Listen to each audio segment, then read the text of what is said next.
Perfect. Hi. Thank you all so much for having me. I know in my part of the state it is 8 a.m., so a special thank you to those of you that are in my neck of the woods for starting your day bright and early with me. And of course, thank you to KLA for having me. I am going to talk today about some things that I think aren't necessarily given a ton of attention in our current AI conversations. I'm sure that you have seen, maybe even been to several different professional development things, conferences, webinars, sessions, etc., on how AI works, the technical aspects of it, risks, how people are using it, what it gets wrong, things like that. Today, I'm actually going to focus on kind of the human side of all of this and all of these conversations. I'm going to be talking a little bit about how we approach AI as information professionals, how we approach each other, how we approach our patrons and community members regarding their use of artificial intelligence. So that's going to be kind of our focus today rather than the technical aspects. When I am screen sharing, I cannot see the chat or the Q&A. So if I need to be interrupted, unmute and yell at me, please, because otherwise I will not see I it. gotcha. Okay, thank you. I am hoping to leave plenty of time for questions and discussions at the end. I tend to babble when I'm nervous, but I also tend to talk fast when I'm nervous. So like we'll just see how this timing works out. Um, a bit more detail on what we're going to talk about today. I'm going to tell you a little bit more about me and my approach to AI. I'm going to do a brief overview on the state of AI, particularly how public perception of artificial intelligence has shifted in the last decade or so. I'm going to talk about some common concerns with using, talking about, and teaching with AI from a librarian's perspective and how we can address those. I'm going to talk about some key initiatives that we can be part of and that we can spearhead regarding AI literacy. I'm going to talk about opportunities that we can take to influence the way that our communities use artificial intelligence. And then I'm going to talk about balancing our personal and professional dispositions when it comes to AI, because there can be a bit of conflict between what our communities and our patrons are expecting from us and what we're comfortable with when it comes to artificial intelligence. So I'm going to kind of round out our day with that. Before we get into all of that, I do want to make a quick note about, the fact that this topic is kind of controversial. So we have kind of three areas of controversy when it comes to AI that I do want to acknowledge. So recently, the Association of College and Research Libraries released an AI competencies for library workers draft. The feedback on that was mixed. We had a lot of people who were really in support of it. We also had a lot of people who are pushing back against it and pushing back against librarians' support of artificial intelligence. And so even within the field itself, as fellow information professionals, we all have a different approach. We all have a different opinion. And all of those opinions are valid and all of those opinions are fine. One of the things that I'll talk about today is the importance of being non-judgmental when we talk to each other and when we talk to other people about artificial intelligence. Um, we also are kind of in a position where we are rethinking what information literacy means and fighting to preserve some of those critical thinking skills that we all teach and advocate for on a daily basis. So we are part of this conversation not only as librarians, but also as educators. And so that can cause its own rift as we are working with instructors, professors, faculty, staff, and things like that, particularly in academic libraries. And then librarians versus colleagues. So, I say this as, again, each other, but also those who are professionals in different disciplines, right? So librarians already kind of have to fight for space in a lot of conversations and a lot of tables and things like that. And AI is no different. and some of the artificial intelligence innovations and the things that AI can do are starting to kind of call into question some of what we do, right? Particularly when it comes to like research assistants and search tools and things like that. So that's another kind of thing to be mindful of as we're having these conversations. It can be really easy to get a little bit defensive, particularly when you already feel as though you are maybe lower staffed, you're not first in line to get funding from your institution and things like that. So just kind of three notes that this can be a touchy topic, but at the end of the day, we are all here to serve our communities and serve our patrons. And so I'm going to kind of focus my talk today on making sure that that is at the center of all of our conversations, and be prepared to have some controversial conversations with people, right? You will meet and interact with people who are headfirst into artificial intelligence, people who love it and use it all the time and think it's the best thing ever.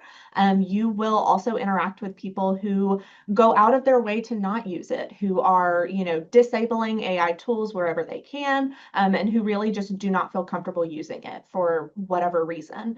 And again, both of those perspectives are valid. It's our job as information professionals to act as, I won't say neutral, but to act as kind of a responsible party. And so I'll give y'all some tips and tricks for how to do that. A little bit about me. So I think my approach to AI is a little bit interesting. So I have a Bachelor of Arts in English with a concentration in creative writing from the University of Tennessee, in addition to my Master of Science in Information Sciences. So I'm coming to the artificial intelligence conversation as someone who is an information professional, is very passionate about information literacy, is very passionate about emerging literacies, and AI literacy in particular, but also as a creative. I am still a creative writer. I am a poet. I am actually an MFA student here at Western Kentucky as well, studying creative nonfiction. And so in the different conversations that I have with AI, I think half of the people who know me would say that I'm way too AI friendly, and then the other half would say that I am way too AI skeptical. So I'm hoping that that's a voice that I can help bring to this conversation, and maybe reassure y'all that the point of this talk and the point of any materials that you see is not to sway you one way or the other on artificial intelligence, because I am pretty smack dab in the middle depending on the day. I have done a lot with AI, and as you can see kind of on my slide here, I've been a part of several different AI initiatives, task forces, communities of practice, and part of the reason for that is because it's important to me to ensure that librarianship and information professionals are in these conversations as much as possible. And so that's something that we'll talk about a little bit later with professional development opportunities. So, state of AI. I've broken this into kind of two pieces. So I have a little bit of the history of AI, its evolution, its adoption, and kind of how the public has perceived it. I always do this with any talk that I have about AI because I think one of the interesting things about artificial intelligence is that when you look at the history of it and you look at initial applications for it, it was really intended to serve very specific purposes. So early artificial intelligence operated in what was called micro worlds. So basically experts would teach a computer to do a specific task, and then the computer, because it was not susceptible to human error, would be able to do those things with a bit more efficiency, with a bit more accuracy and precision and things like that. In its initial conception, AI wasn't necessarily meant to be like a tool for public use. And it wasn't for a really long time. So like we have been theorizing that machines are capable of these sorts of things since the late 1950s. The technology just wasn't feasible. It was clunky, it was slow, it was expensive. Even when technology got faster and cheaper, you still had to have some sort of data or computer science background in order to make it do what you wanted it to do. You had to know how to work the code. You had to know how to kind of tease out and teach the computer exactly what it needed to do. What is new about artificial intelligence is that it's accessible to the general public and can be applied in most fields with no expertise. So the user friendliness of AI is what has really caused it to explode. Not necessarily that the technology itself is new, but that our ability as lay people to use it is. And so when we think about the present and looking forward, it's not about us learning how to use artificial intelligence anymore. It's about us determining when we should use it. So we are now having to make judgments, not on the technology itself necessarily, but on how we use it. And how do we decide what's ethical, what's effective, and what's appropriate? And this can vary by discipline. I have done talks on using artificial intelligence in different fields and different industries and how those conversations look different depending on if you're talking to, let's say, a debut novelist querying their first fiction book, or whether you are working with a STEM major. And so those are some things that we can talk about at the end as well. I'm always happy to provide more materials, have more conversations, things like that. So now we're getting into the place of risk assessment and kind of morality. So there have been shifts in critical thinking and information literacy.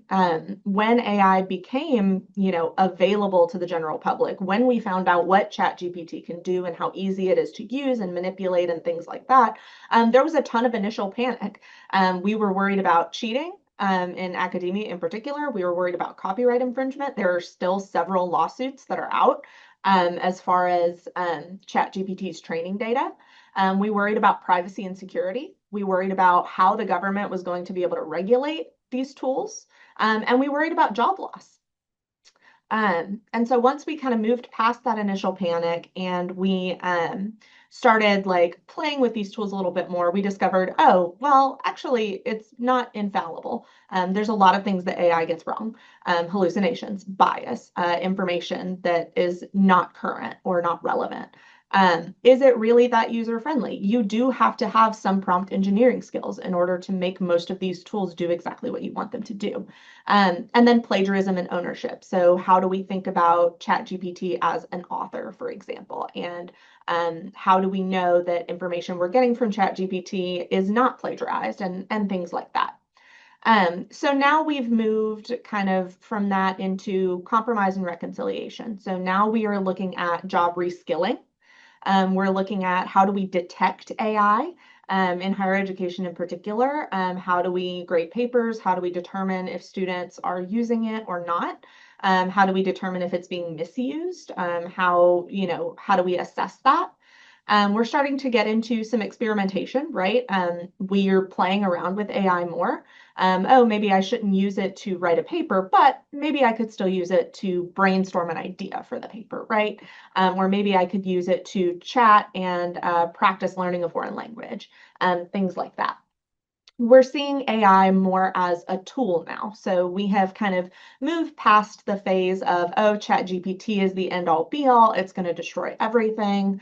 And now most people are seeing it as, okay, well, it's a tool and it can be used to do things that are effective. Now we have societal expectations that are shifting. Now we have a rift between people who are very, very concerned about the environmental impact of it, professional integrity, equity and access, and the long-term effects. So what we are losing as a result of adopting artificial intelligence, and also what that says about who we are as professionals and our skills and our expertise and our value, particularly in librarianship, where we already are asked to prove our value time and time again, right? How do we continue to do that with these tools? Equity and access is also something that is a very big deal, particularly when we think about these paid models of AI tools. And so when I am teaching in the classroom, for example, what I use with students is, if two students are allowed to use ChatGPT to write their paper, one of them can afford the premium subscription to ChatGPT 4 or 5 or whatever, and the other one can't, the quality of those papers is going to be very different, regardless of what the student does and what their prompt engineering skills are and things like that. So that's also something that we need to be mindful of as we are determining when to use it. So some concerns that kind of come up in these conversations as a result of these shifting perceptions and kind of differing approaches to artificial intelligence. Fatal flaws, environmental impact, and long-term skill loss are kind of three major areas that we are seeing concerns and where we should be concerned. So when we think about AI's flaws, how AI is unreliable, particularly generative AI such as ChatGPT, information users might not know any better. And so, it's really important when we are entering these AI conversations and we are teaching about AI, talking to people about AI, it's important to make sure that people are aware of the risks, the inherent bias, the hallucinations, all of those things, because it is entirely possible that people don't know any better. I think as information experts and information professionals, it's very easy for us to get into this bubble of, well, of course we're thinking that that doesn't sound right. Or of course, when I look up that journal, it looks like it doesn't exist. So maybe that is something that is made up, or things like that. But not everybody is going to have that thought process. And so the more that librarians can engage in these conversations that focus on and make people aware of the things that AI gets wrong, the more that we can teach people how to work with AI and work around AI without having to rely on problematic detection or avoidance methods. So, we have AI detectors. That was a very big thing when kind of ChatGPT first came about, and everybody believed that students were using AI to write all of their papers. AI detectors became a big thing, and then we realized that those had problems in and of themselves. And so this is one area in which we want to teach people how to rely on kind of their human instincts, right? So if you are reading something that just doesn't feel right, just doesn't look right, when I teach information literacy, one of the things that I teach is, hey, you have some like instincts. Like if you are looking at an article that is fake news, there are some warning bells that are going off in your head, right? So it's the same thing when we think about these tools. We also have environmental impact and questionable intent. So in the beginning, it was really common to just experiment with ChatGPT and go through these demonstrations and try a bunch of different prompts to see kind of what worked best. And since then, it's become clearer the massive environmental impact that has, and how much energy and water and all of those things that are used to create artificial intelligence, train artificial intelligence, and use artificial intelligence.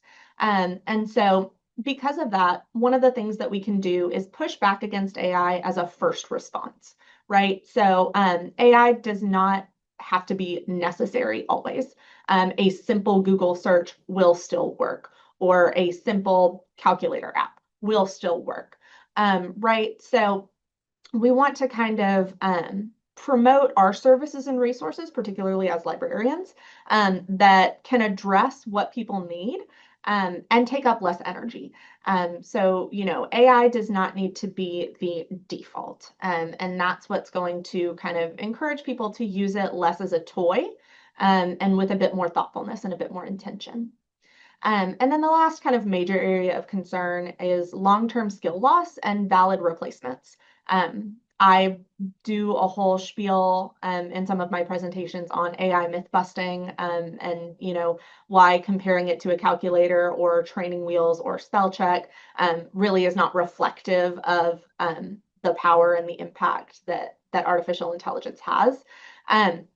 But basically, kind of the long and short of it is, yes, ease is important. Yes, efficiency is important. But it's also important for us to think about what delegating those types of thought tasks puts at risk. So when we think about the ability to read and respond to an argument, when we think about professional communication, things like that. And that's something that is important to think about when we're thinking and teaching people how to use artificial intelligence. That's a point that you can always bring up. For example, what is the point of this particular assignment? No, you don't necessarily want students to write their papers using ChatGPT, but do you really care what those papers are about? Or is it okay to allow them to use ChatGPT to come up with some topics, right? Do you want people to know how to argue a particular point or to assess for media bias in news sources? Is that level of thinking important, or is it always going to be okay for them to go to ChatGPT and say, hey, what are some neutral news sites? And those types of questions and answers are the things that are most likely to vary depending on what industry and what discipline and what type of professional you are working with. Again, for example, a poetry professor might say, absolutely not. You should not use ChatGPT to write a poem. That's the whole point of this class. However, a chemistry lab professor might say, okay, let's use ChatGPT to write up a report on our findings that's geared toward stakeholders in this particular company, so that they can more easily read it, because you know how to do the chemistry part of it, and that's the focus. So that's something that we always want to assess as well, and assess whether some skills are worth replacing. So, when we think about, they don't teach kids in school to write cursive anymore. I don't believe my sister, who's 15, learned how to write a check. Like I learned how to fill out a check in school. That was like a whole activity. So there are some what were once considered core skills that have kind of fallen by the wayside for a lot of different reasons. And that's kind of up to you as an individual to determine like where your boundaries are, and what you want to push back against. Um, I was in an AI session with some panelists, and one mentioned that, well, nobody can really recite anything from memory anymore. Nobody remembers phone numbers anymore. And some people might argue that that was still a valuable skill. And some would argue that, no, that's fine. We keep things in our phone now, or we keep things written down. So just being mindful of approaching that with thoughtful questions. There are some initiatives that we as information professionals can always participate in and should always participate in.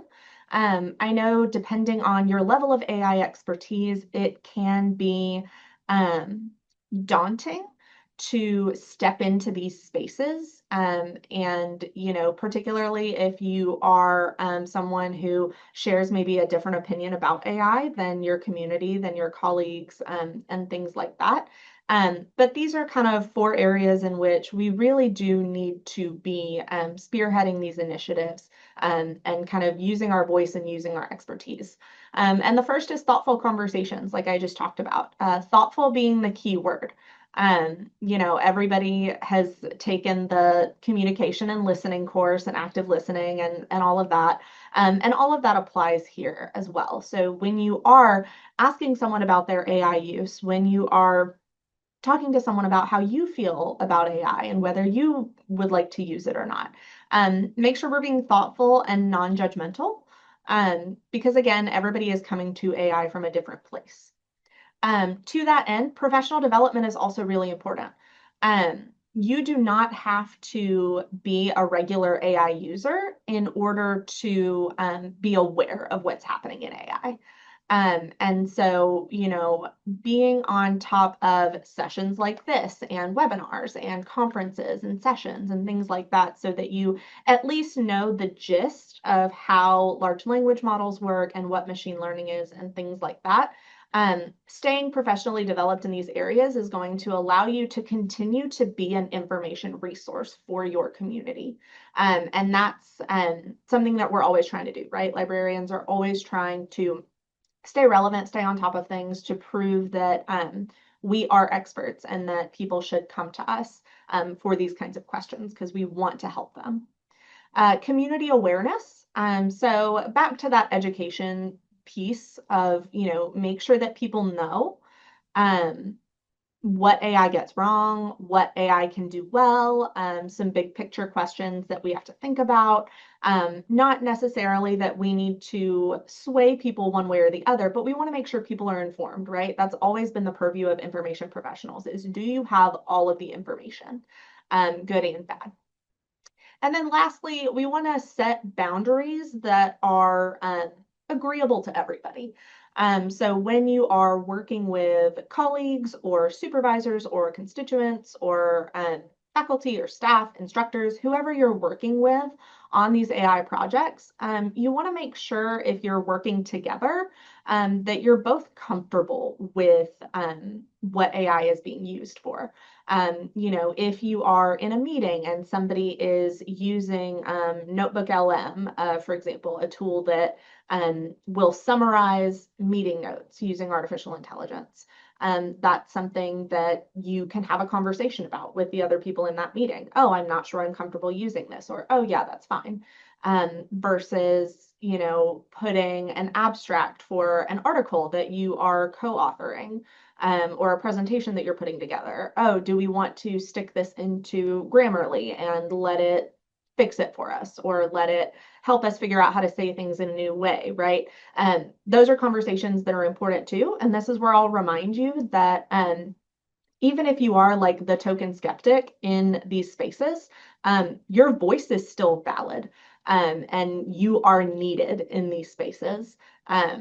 And that is something that, again, can make this very daunting if you feel like you're the only person that's like, oh, AI is dangerous, and everyone else seems to be really AI forward. But that is really all the more reason for you to kind of make sure that you're speaking up, and make sure that you're providing these information expertise that might be missed otherwise. So some opportunities and expectations, how we can situate ourselves both for and against artificial intelligence in different spaces. So if you are talking to someone who is wanting to use artificial intelligence, they understand that it's something that that people are using anyway. Maybe they're students, or maybe it is fellow professionals, people in their industry. And so they are, really wanting to utilize AI as a tool, but they want to do it responsibly. There's ways that you can talk to them in partnership with AI. You need to listen to their ideas. You need to validate their concerns. A lot of people want to use AI, but they're not quite sure how. And they are really concerned that in academia, their students are going to cheat, or they're really concerned that like they might get pushed out of their job because of AI or things like that. And so that's something that you always want to show empathy and listen, um, validate those concerns, make sure that they know that they're being heard. In a lot of ways, you can adapt existing instruction. Another thing that can be really helpful to hear is, hey, you don't have to like completely redo everything that you're doing.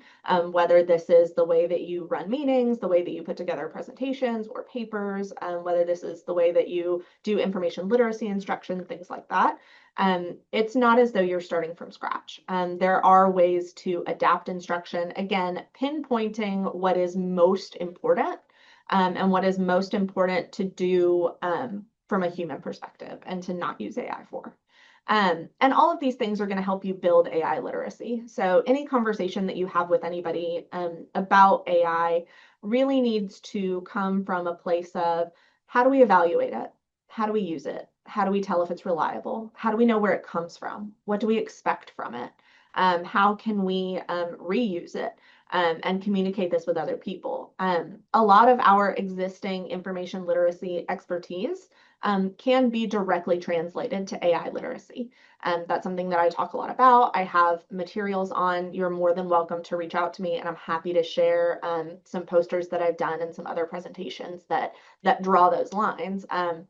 But you are already a little bit of an AI literacy expert, regardless of how much or how little you use artificial intelligence.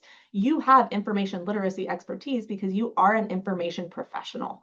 And so you do have some knowledge, even if you're not thinking about it from that perspective of AI right now, I would encourage you to think about how some of your base info lit knowledge applies to artificial intelligence as well, specifically when we think about evaluation and authorship and communication. Then we have kind of the other side of it. So, on one level, you might be helping somebody kind of build their confidence with AI, and teaching them how to, use it in a way that still allows for critical thinking, still allows for quality work and things like that. And then you might have people who are running headfirst into artificial intelligence. And so you might feel a need to be more of a, hey, pump your brakes kind of person when you have conversations with other people. In this way, I say that we should be bumper bars, right? So we need to address the risks, make sure that they're aware of, if you are sticking your research paper, your article, your presentation into ChatGPT for it to summarize it or tell you what's missing or whatever, like you are putting that out there, like you're releasing ownership of that. That has the potential to be used to train and be reused and things like that. Find compromises. So, in that situation, maybe don't put the whole thing in there. Maybe go, either one bit at a time or simply ask ChatGPT a question. Things like that. Provide alternatives. So this is again where we can really pitch ourselves as information professionals and as resources. Hey, instead of, using this AI tool to tell you what articles are out there for your field, because it's going to be kind of limited in what it can look for, and, this might have some implicit bias and things like that. But I'm happy to help you. Let's see about assessing this in a bit of a different way, or maybe we do some work on the front end so that we're not putting 50 million prompts into ChatGPT. Maybe we work together to come up with some keywords and research questions first to mitigate some of that environmental impact. And through this, again, you're still building AI literacy. It can be a little bit scary, a little bit frustrating to work with people who seemingly don't see the impacts to information literacy, the impact to critical thinking, the impact on other disciplines, things like that. That can be a little bit frustrating, and it can be difficult to kind of be the person who is saying, well, that's actually not going to be the best way to go.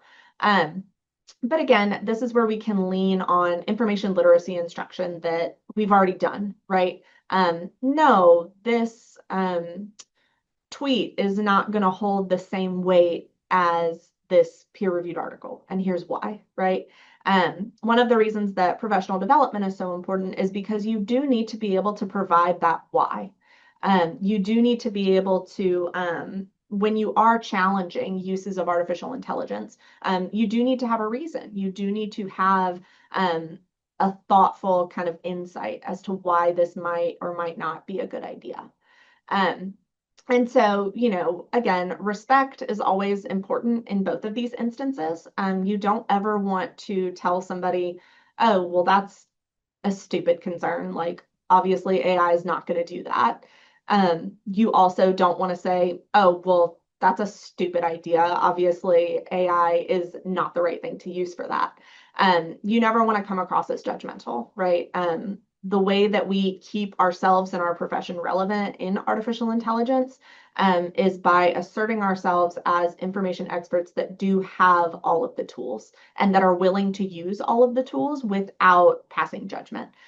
So respectful, thoughtful, intentional, those are kind of the big things here. And we're going to kind of end on balancing dispositions. Because I want to, again, leave plenty of time for questions and for discussion. And I've seen a couple of things pop up on Discord in the chat. So I want to make sure that I leave time for that. The potentially hardest part about these conversations is accepting that as information professionals, we do have a responsibility to address artificial intelligence. We cannot put ourselves in a position where we are sticking our head in the sand or trying to ignore the fact that these tools are being used, because they are. And that's not really going away. And as as upsetting as it can be to see artificial intelligence being used so consistently and so, in some cases, thoughtlessly, and to see kind of those funny stories that are like, oh, yeah, AI wrote a cookbook and it was the worst thing ever, haha. It's really important to separate personal from professional in some of these instances.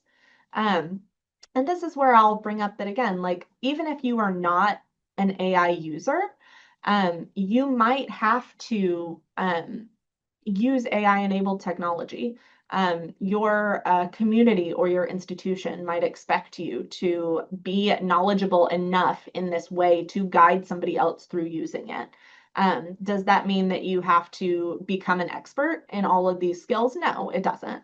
There are plenty of articles out there that can be read. There's plenty of professional development opportunities. There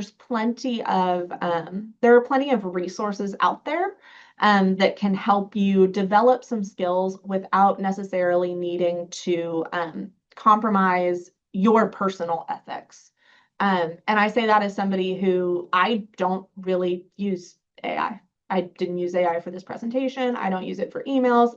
I have been known to turn off the Microsoft Editor feature when I'm writing an article because I don't like the suggestions that it makes. Because I'm a creative writer, words are very important to me. The joke that I typically make at this point is like, oh, I'm too controlling to let AI do any of my stuff. And that's fine. I am still able to read up on how AI is being used. I am still able to go into these tools and test them out when I need to. You can become kind of an expert on demand with some of these tools, and that's going to depend on your job, and your institution, your home base, what the kind of culture or temperature is regarding artificial intelligence wherever you are. Um, and kind of to that point as well, there's a difference between awareness and adoption. You should be staying on top of new trends, you should be staying on top of advancements, and this is good and bad. This isn't me saying, oh, you need to always be mindful of all the good things that AI is doing. There are plenty of stories that'll come out about, where AI misstepped or where we realized that AI was not as good as we thought it was, or someone made a mistake, or things like that. So those are things to be mindful of as well. You want to be able to bring the good and the bad to these conversations as much as you can. Again, you don't have to incorporate it into your daily life. You don't have to use it at all. We do have a responsibility to be transparent about our use. So I opened this presentation talking a little bit about myself, and how I use or don't use AI, and kind of where my perspective comes from. So it is important to bring some transparency to the table when you are having these conversations. You want to be knowledgeable enough to provide information, but we also need to be honest about how we feel, and things like that. Additionally, and finally, there's a difference between how we react to AI and the reality of it. So you will hear rumors from both sides. You will hear rumors that artificial intelligence is being used everywhere, and every student is using ChatGPT to write all of their papers, and nobody is writing real cover letters anymore or letters of recommendation, and everybody is just using meeting notes and turning their Zoom chats into podcasts and things like that. You're going to hear those kinds of rumors. You're also going to hear rumors from the other side that say, oh, well, AI actually can't do that much. AI is wrong all of the time. Nobody really wants to use AI. People are making us use AI and they shouldn't, and things like that. So that kind of noise is going to come from both sides of the spectrum. Public perception of AI has shifted and will continue to shift. So don't believe everything you hear, whether it's good or bad, whether it confirms your beliefs about AI or not. And I would even caution you to take experts in other fields, words with a grain of salt. And that goes back to different disciplines are making different uses of AI. And so, someone might be using AI as what would appear like a shortcut to one discipline, but it makes a lot of sense for that particular professional. And so, be mindful of what you are consuming, and the types of news that you're consuming, just like we teach our students with news and media literacy, right? You want to get out of your social media filter bubble. You want to make sure that you're staying well-rounded with the information that you're receiving, and that you're communicating, and things like that. Because you're going to find people who do things either way. We have professors here at Western Kentucky who have, completely adopted AI and made all of their assignments AI friendly, because they believe that artificial intelligence is a tool that their students are going to use in their careers. And they want to make sure that they're building those skills as career skills. We also have professors here at WKU who have taken their exam practices back to blue books and handwritten essays for final exams and things like that. So, there's always going to be a little bit of everything. And, as an information professional, we want to be a resource for everybody. That's what I have. I hopefully did not talk too fast. My email is on the screen. I believe the slides will be made available to y'all as well. Like I said, I have many other resources on the technical aspects of AI, the history of AI, using information literacy skills to build AI literacy skills, and also talking to students and faculty about artificial intelligence use in higher education in particular. So always feel free to reach out to me. I am happy to share anything and everything that I have. But thank you all so much for listening to me. Awesome. Thank you so much, Brooke. I mispronounced your names. Very sorry about that. That's okay. I misread. Um, we have one question Sure. from, and again, I'm so sorry if I butcher your name, Calantha Tillotson. I'm Appalachian, so bear with. The question is, how do you handle conversations with peers in librarianship who are using AI without disclosing it in most or all of their professional communication? As a fellow creative writer and English major, I find it really difficult to navigate that without sounding like too much of a skeptic. Yeah, so I think, I talking with peers and colleagues is obviously a little bit different from talking to people that you're, educating. And so that can be a little bit trickier. I do think that you always have a right to talk about your comfort level. And so in particular, when we think about like meetings and emails and things like that, there are kind of subtle, casual ways to say, oh, I'm just not sure, like, if I'm comfortable with, for example, these meeting notes being taken, or, oh, if you wouldn't mind, I would prefer to not have this AI tool enabled for our emails or our chats or things like that. It's also something that you can talk about setting boundaries for with your department or your supervisor. That's a conversation that you can have with your team. So, if you want to work toward creating like a unified internal process or procedure for using AI or not using AI in shared documents, and in shared spaces. That's something that you can absolutely bring up during kind of meetings that are designed to kind of um, work toward like workplace environment cohesion. And so, it can get a little bit tricky, but if you come at it from the place of boundary setting and like, oh, maybe we should be setting a good example by doing this, this, and this. Because that's something that I also think is often missed, particularly when it comes to educators versus students, is, people are watching the way that we do things as information professionals. People are watching, oh, are you telling me not to use AI, but you are using AI right now? Or things like that. So I think coming at it from an approach of what kind of example do we want to set? What kind of workplace culture do we want to have? Find a way to take a temperature check from everybody, and then it can become more of a collective conversation.